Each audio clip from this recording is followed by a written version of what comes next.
Egunon. Harin kontatuko dut atal hau. Metodologia aktiboak, ez? Metodologia berritzaileak, da ditzen zaien berritzailearen hitza, ez zait gustatzen, esango zergatik, baina bai metodologia aktiboak, ez? Joan den ostiralean, txinoei, kontatzen pixko fabrikazioa nola egiten dugun, eta bukaeran txino batek itzuen galdera bat bakarrik galdera baten zuen. Eta esan zuen, eta zuek teoria noiz ematen dezue. Erronka planteatzen badegu, erronka garatzen badegu, eta garatzen dugun neurrian, aportatzen bali maitugu gauzak, beharren arabera, bere galdera zen, ostras, eta hemen teoria noiz ematen dezu, ez? Metodologia aktiboak.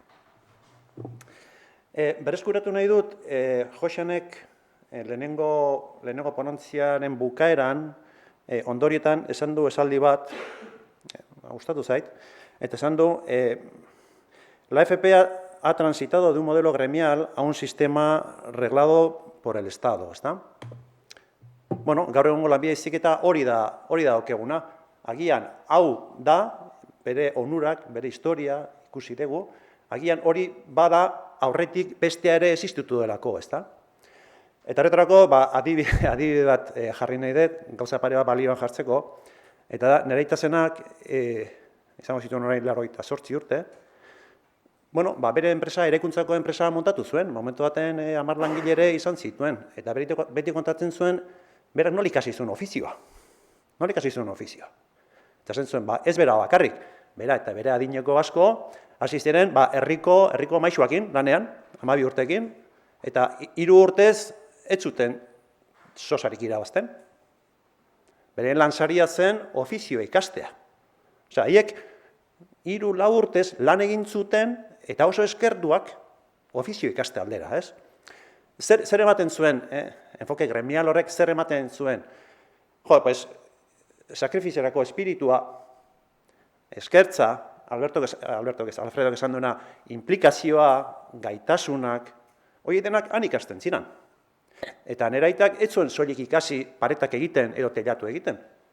Ikasi zuen ere, ze garrantzia daukan, ofizio egiten duzunean, zuk zerbait egiten balima ez da, zerbaitetarako.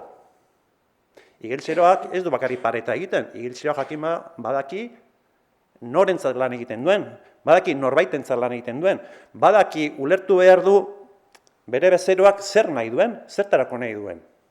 Orduan, iruditzen zait ikasketa horrek, bere muga guztiakin, ikuspegi transversal hori, ikuspegi global hori, baduela, ezta? Eta autokritika pixkat egin da, gaur egun dakegun lanbide heziketako sistemak, pixkat agian espiritu hori galdu du. Agian galdu du, ez? Joan gara dena estrukturatzera, dena zatika, pon montatzera, eta pentsatzen dugu batzutan, ostras, eski ikasleak, hau dena ikasi ezkero, bere barruan izango du ikuspegi transversala hori, ezta? Ez dakit, zenbateraino hori horrela den, edo agian ez den hainbesterako, ezta? Orduan, metodologia zari garenean, zertaz ari gara? Nire irakurketa da, gaur egungo lanbide heziketako sisteman egiten ditugun metodologia aktibo hauek,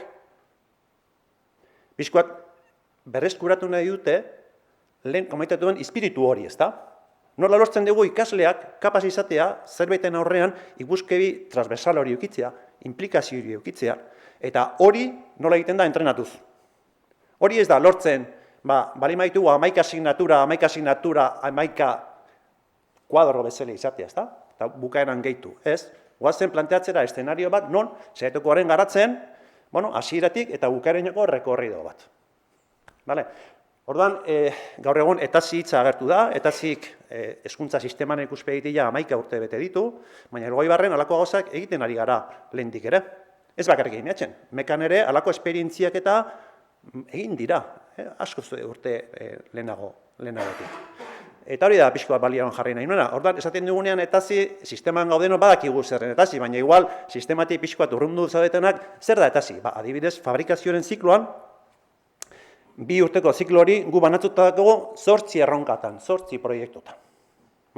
Adibidez, gure kasuan, 4. proiektua da, kasu bat non dago bezero bat, kasu honetan da IMH, eskatzen duena, mekanizatuko tailer bati dela gure zikloa, agintzezu opari batzuk bisitarientzat.